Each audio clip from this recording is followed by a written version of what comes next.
나는 세상의 빛이로다 라는 제목으로 이 말씀 우리 함께 살펴보고자 합니다.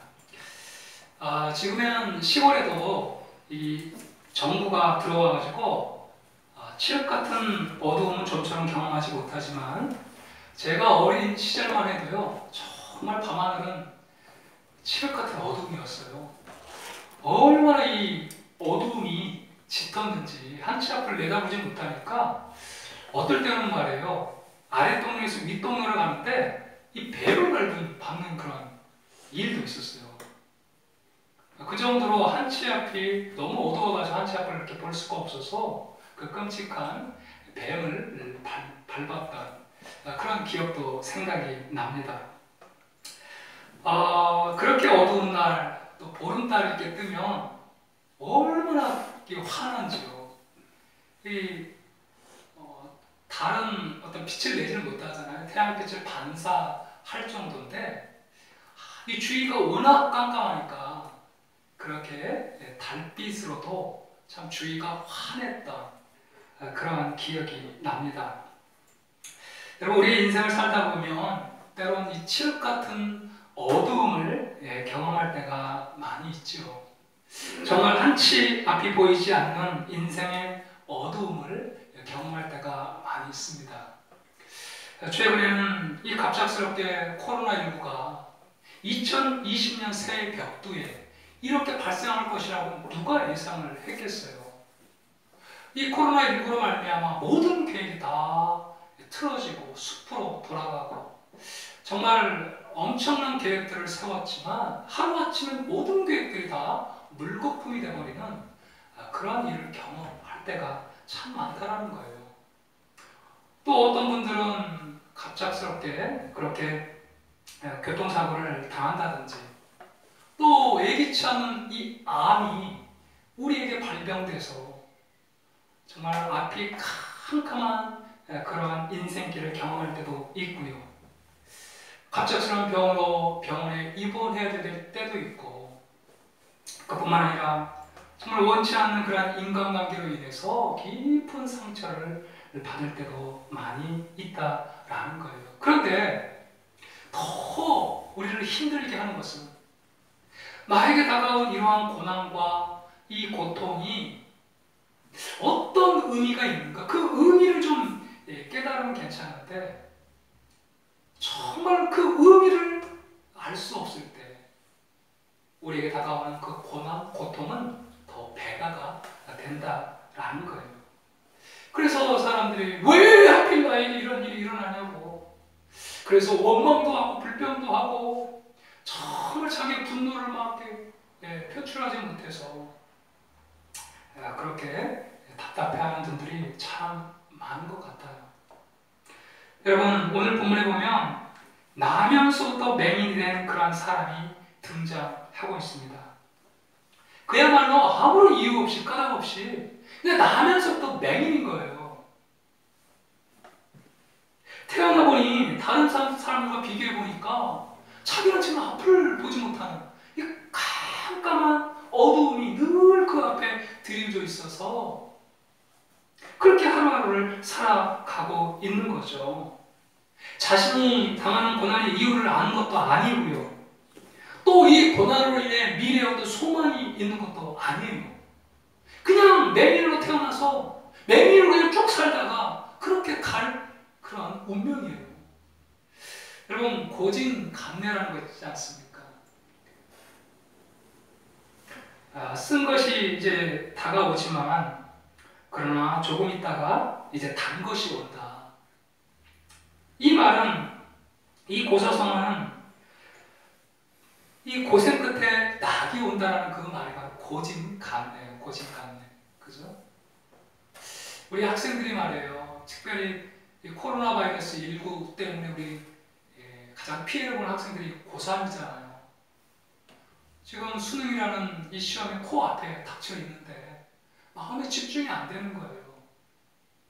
그래서 정말 지금 이 시기에 어떻게 보면 가장 어려운 시기인데 이 시기에 포기하는 학생들이 굉장히 많아요. 그럼에도 불구하고 그 모든 어려움과 고난을 감내하면서 공부하는 이유가 뭡니까? 수능을 또 잘 봐서 또 대학이라는 그 합격의 문이 앞을 기다리고 있기 때문에 참 어렵고 힘든 그러한 기간이지만 그래도 또 책상 앞에서 열심히 공부를 하는 거죠. 미래가 있기 때문에 그래요. 미래가. 그런데 여러분, 이 나면서부터 맹인된 이 맹인은 말이에요, 어떤 미래가 없는 거예요. 미래가요. 이웃을 위해 당하는 고난도 아니고 나라와 민족을 위해 당하는 어떤 그런 고난도 아니에요. 낳을 때부터 맹인이고 그리고 그렇게 맹인으로 살다가 갈 뿐이에요. 그렇기 때문에 어떻게 보면 이 맹인처럼 여러분 더 힘든 인생이 있을까 좀 생각을 해보게 됩니다.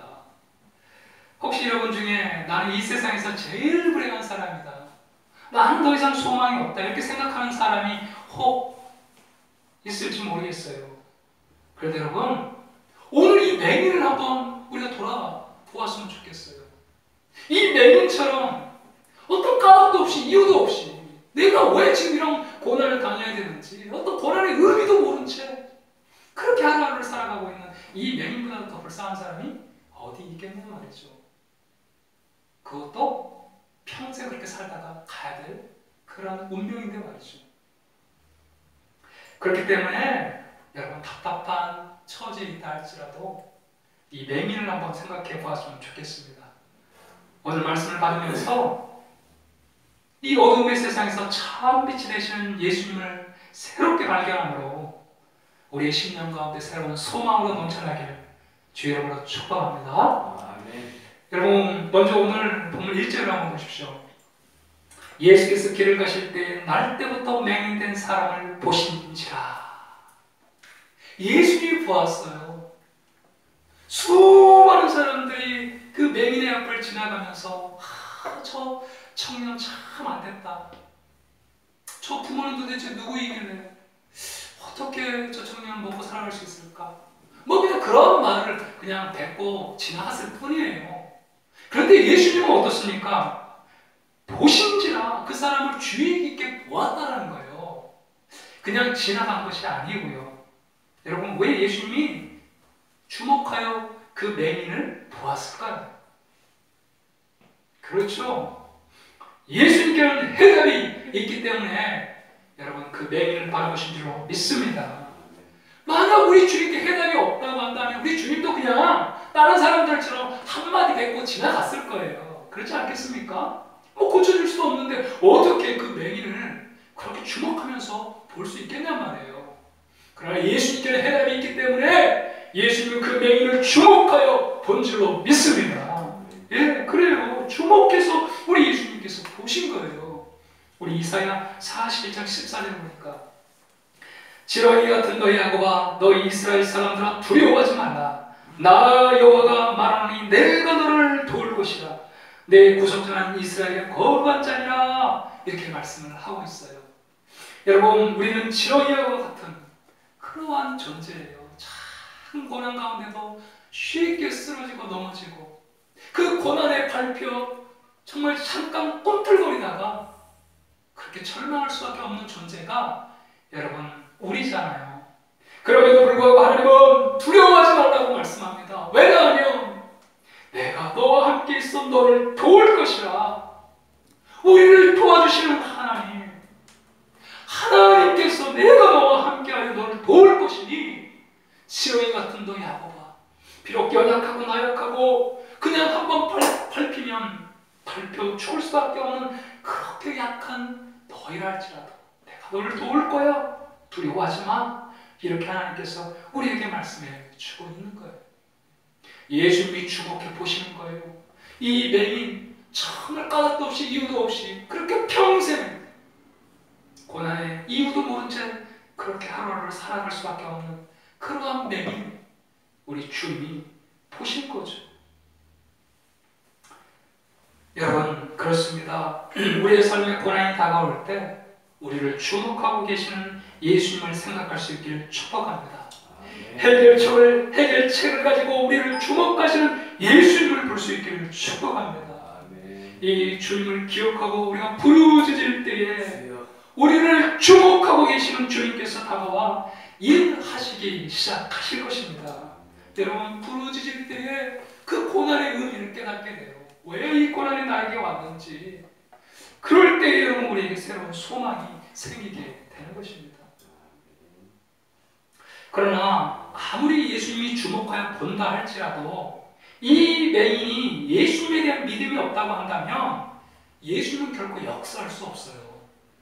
여러분, 예수님이 고향에서 엄청난 많은 기적들을 행하셨는데 이 고향 사람들이 예수님을 믿지 않았어요. 그래서 거기서 많은 능력을 행하지 아니했다고 말씀하고 있어요. 우리 마태복음 13장 58절 보니까 그들이 믿지 않음으로 거기서 많은 능력을 행하지 아니하십니다.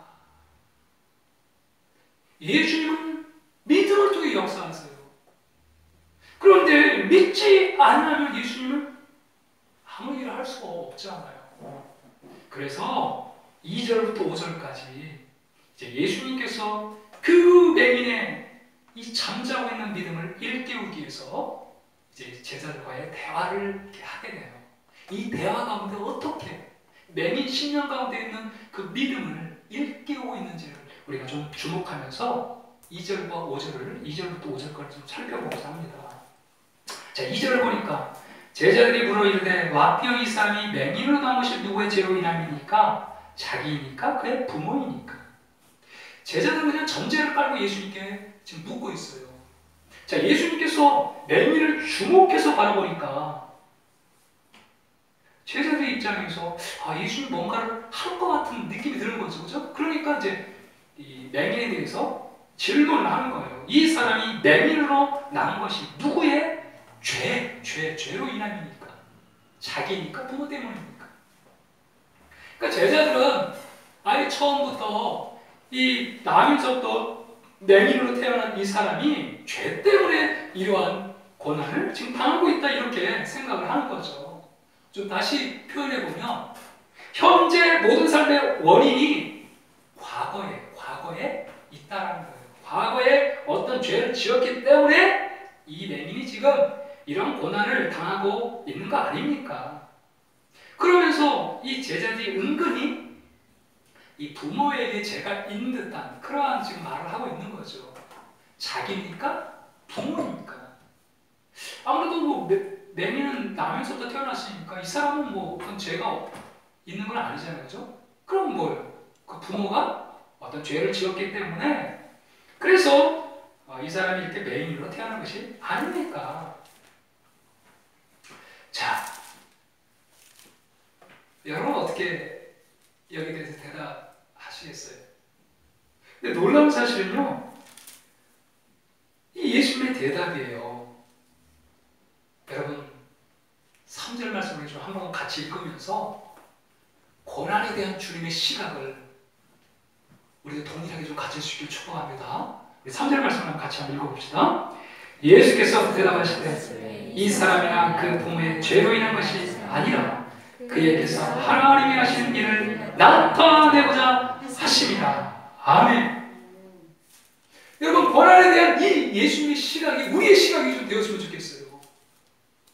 예수님 뭐라고 말씀합니까? 이 사람이나 그 부모의 죄로 인한 것이 아니라 그에게서 하나님이 하시는 일을 나타내고자 하십니다.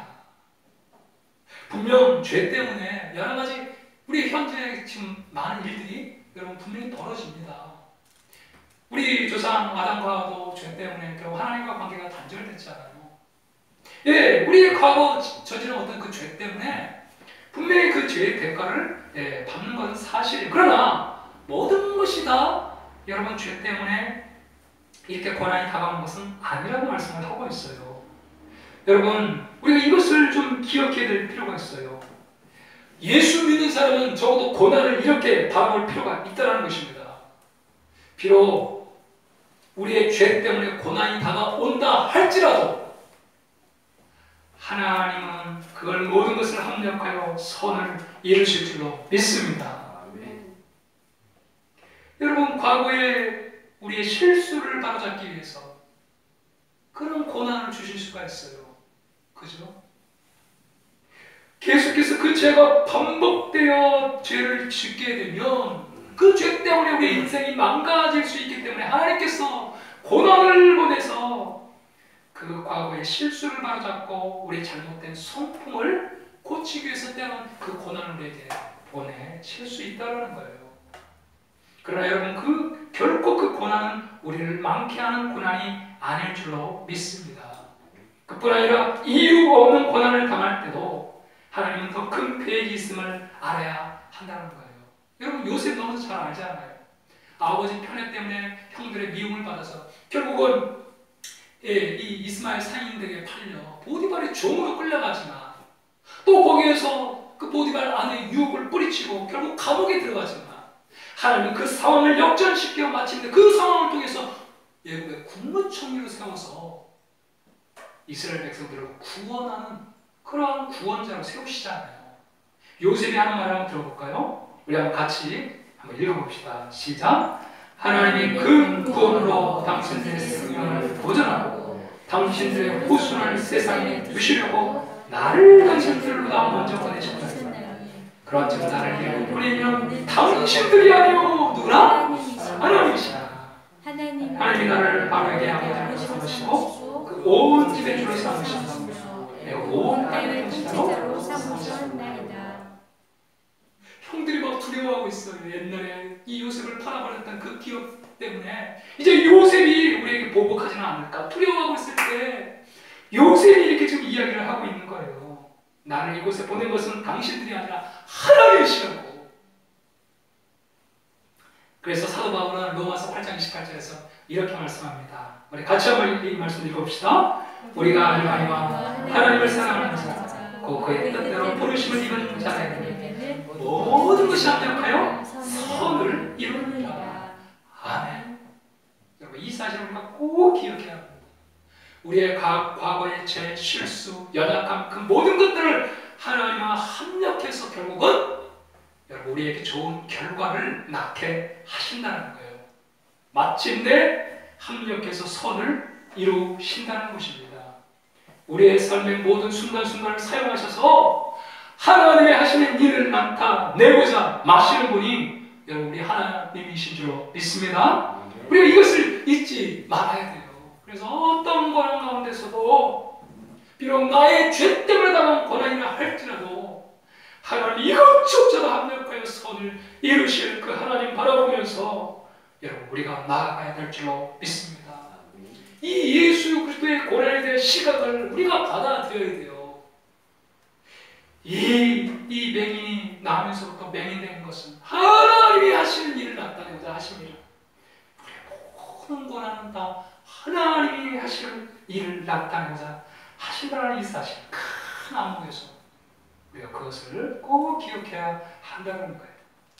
그러면서 여러분 예수님은 결정적으로 4절에서 이렇게 말씀하잖아요. 때가 아직 낮으면 나를 보내신 이의 일을 우리가 해야 해야 밤이 오리니 그때는 아무도 일할 수 없다. 내가 지금 살아있는 동안 나를 보내신 이의 일을 내가 해야 된다. 여기서 밤은 십자가에 못 박혀 죽을 때를 말하죠. 십자가에 달리기 전까지 나는 나를 보내신 이의 일을 해야 한다. 여러분, 나를 보내신 이의 일이 뭐예요? 그렇죠. 누가복음 18장 19절에 보면 주의 성령이 내게 임하셨으니 이는 가난한 자에게 복음을 전하게 하시려고 내게 기름을 부으시고 나를 보내서 포로된 자에게 자유를, 눈먼 자에게 다시 보게 함을 전파하며 놀린 자를 젊게 하고 주의 은혜의 해를 전파하게 하려 하시리라. 이 소경이 이 말을 들었을 때에 여러분 그의 심령 가운데 혹시 이분이 메시아가 아닐까? 라는 믿음이 여러분 솟구쳐 오른 것 같아요. 그리고 6절 이하부터 보면 예수님께서 정말 너무 비이생적으로 말이에요. 이 바닥에 침을 팩팩 뱉어가지고 이 진흙을 이겨가지고 눈에 바르고 신랑한 못에 가서 씻으라고 하는데 이 소경이 그를 순종하잖아요. 그러니까 이 말씀 속에서 이 맹인이 예수님을 향한 그 믿음을 갖게 된 것이죠.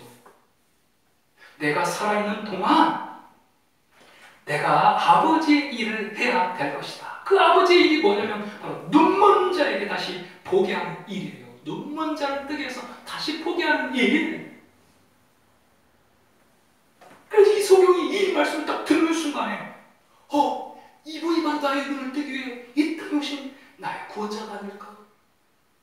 결정적으로 6절에 보면 이렇게 말합니다. 내가 세상에 있는 동안은 세상의 빛이로다. 그죠? 내가 세상의 빛이야. 내가 너의 어두운 눈을 뜨게 하기 위해 이 땅에 온 빛이야. 소경이 이 맹인이 말이에요. 예수님의 이 말씀을 그대로 받아들인 거예요. 사랑하는 여러분, 우리가 절망 가운데 고난 가운데 우리를 일으킬 수 있는 유일한 길은 하나님의 음성을 듣는 길인 줄로 믿습니다. 인간의 어떤 말도 우리를 위로할 수 없지만 하나님의 음성을 들을 때 우리의 심령 가운데 고난의 의미를 깨닫게 되고 새로운 소망이 거기서부터 생기기 시작한다는 거예요. 여러분, 그렇기 때문에 우리는 하나님의 말씀을 듣고 읽고 묵상하는 이 일을 결코 멈추지 말아야 한다는 것입니다. 여러분, 진짜 하나님의 말씀에 이 말씀이 나를 살린다. 여러분 믿으세요? 진짜 믿으세요, 여러분? 그렇다면 여러분 이 말씀을 붙잡아야 돼요. 우리 로마서 10장 17절 말씀 한번 같이 읽어봅시다. 시작. 그러므로 믿음은 들음에서 나오며 들음은 그리스도의 말씀으로 말미암아. 아멘. 그리스도의 말씀을 들을 때 거기서부터 믿음이 난다는 거예요. 여러분 시편 107편 20절 말씀 한번 같이 읽어봅시다. 그가 그의 말씀을 보내어 그들을 고치시고 위험한 지경에서 건지시는도다. 아멘.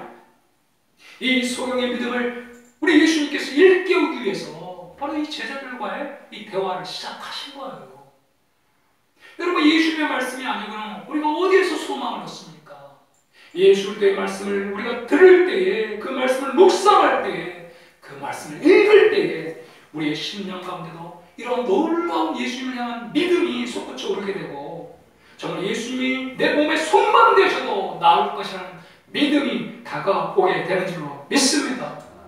여러분, 저 또한 마찬가지예요. 제가 이 말씀을 준비하면서, 주일의 말씀을 준비하면서 늘 한 주간을 묵상합니다. 등산을 갈 때도 묵상을 하고 집에서 여러 가지 일을 할 때도 이 말씀을 묵상을 해요. 그때 한순간에 하나님께서 말씀에 대한 깨달음을 팍 주십니다. 그럴 때 심령이 막 살 것 같아요. 막 눌린 모든 것들을 그냥 박차고 일어날 수 있는 그 엄청난 능력이 나에게 주어지는 것들을 경험하게 돼요. 그런데 이 주님의 음성을 듣지 못하면 얼마나 내 삶이 무력한지요. 여러분, 정말 이 하나님의 말씀이 나를 살립니다.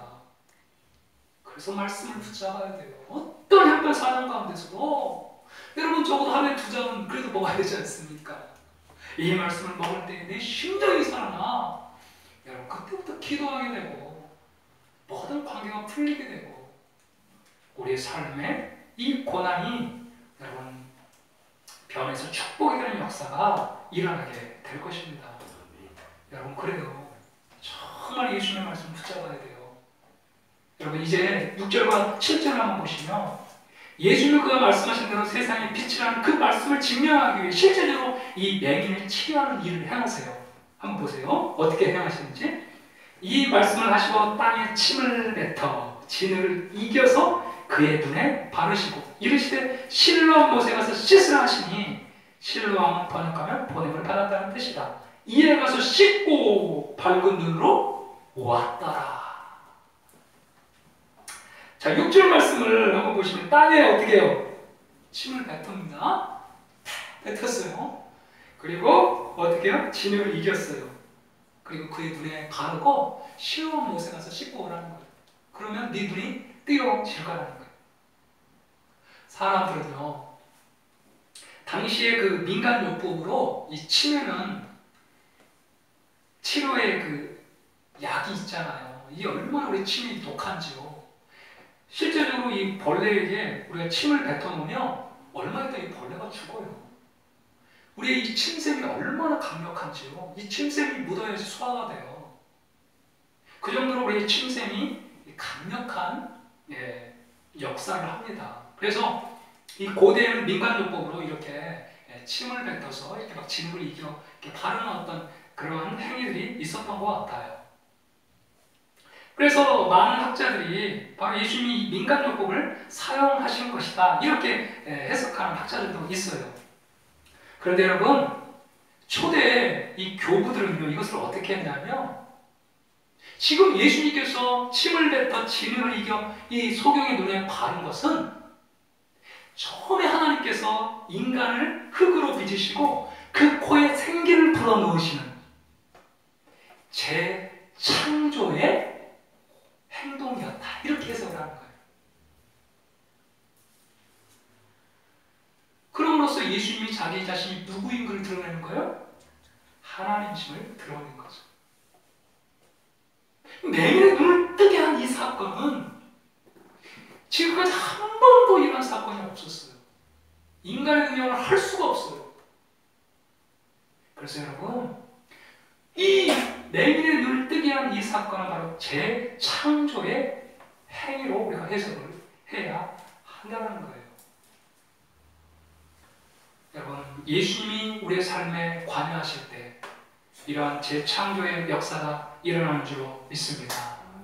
여러분, 예수님은 하나님이시기 때문에 그렇다는 거예요. 정말 예수님 우리의 삶에 역사하실 때에 하나님이 온 세상을 천지를 창조하셨듯이 재창조의 역사가 일어나게 된다는 것입니다. 이 재창조의 역사를 여러분 일으키기 위해서 예수님이 하늘 보좌를 버리시고 이 땅에 오신 줄로 믿습니다. 여러분, 이것이 바로 실로암이라는 의미예요. 실로암. 실로암 뭐라고 번역하고 있어요? 보냄을 받았다. 이 재창조의 역사를 일으키기 위해서 예수님이 하나님으로부터 이 땅에 보냄을 받아 오신 분이 예수 그리스도예요. 여러분, 이 실로암 못을 한번 보세요. 이게 바로 실로암 못인데요. 이 실로암 못은요 인공못이에요. 인공못. 이 예루살렘 성은 천혜의 요새거든요. 그래서 난공불락처럼 정말로 아무리 이 적들이 침입해 와도 무너뜨릴 수 없는 아주 난공불락의 요새 중에 요새예요. 그런데 딱 한 가지 단점이 있는데 물이 없어요. 성 안에 물이. 그래서 이 히스기야 왕 때 이 525m 지하 굴을 파가지고 그 예루살렘 앞에 흐르고 있는 이 기온샘에 있는 물을 이쪽으로 당긴 거죠.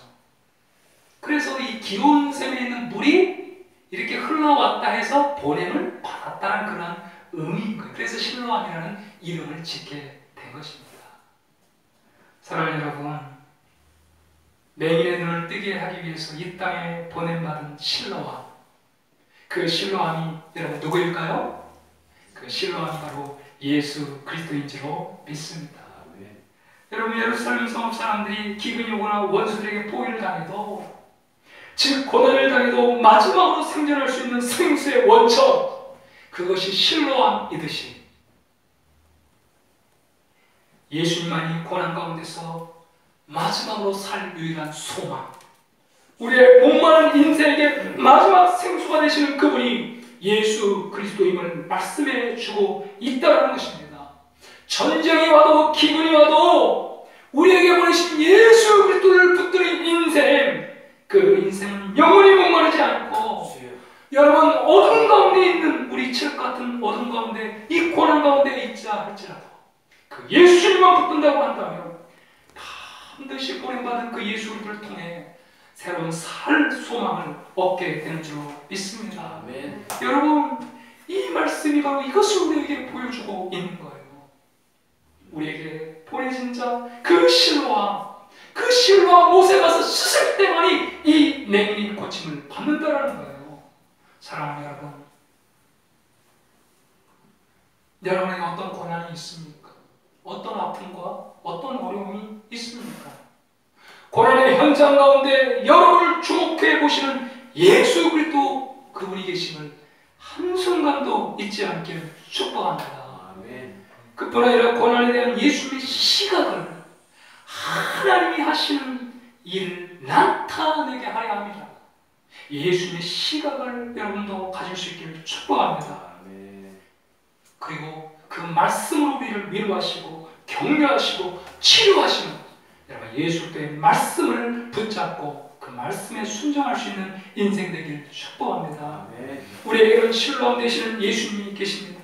그 예수님을 붙들 때 여러분의 삶을 예수님은 재창조하실 것입니다. 여러분 우리 예수님은 불가능이 없기 때문에 그런 것이에요. 그렇기 때문에 우리를 위해 보냄받은 예수님이 계시다는 이 사실을 한치도 우리는 잊지 말아야 돼요. 실로와 실로암 못에 가서 씻으라. 실로암 못에 가서 씻으라. 여러분 우리는 실로암 못에 가서 씻기만 한다면 우리 예수님은 반드시 우리 삶의 재창조의 역사를 일으켜 주실 줄로 믿습니다. 아멘. 그러므로 지금 같은 어두운 인생들을 걷는다 해도 여러분 좌절하거나 포기하지 마시고 더욱더 우리의 실로와 우리를 위해 버림받으신 예수 그리스도를 붙들므로 말미암아 여러분 고난의 의미를 깨닫고 고난을 이기고 승리하는 저 여러분이 되길 간절히 축복합니다. 아멘. 아멘. 우리 함께 잘 모르는 찬양이라 할지라도 가사를 생각하면서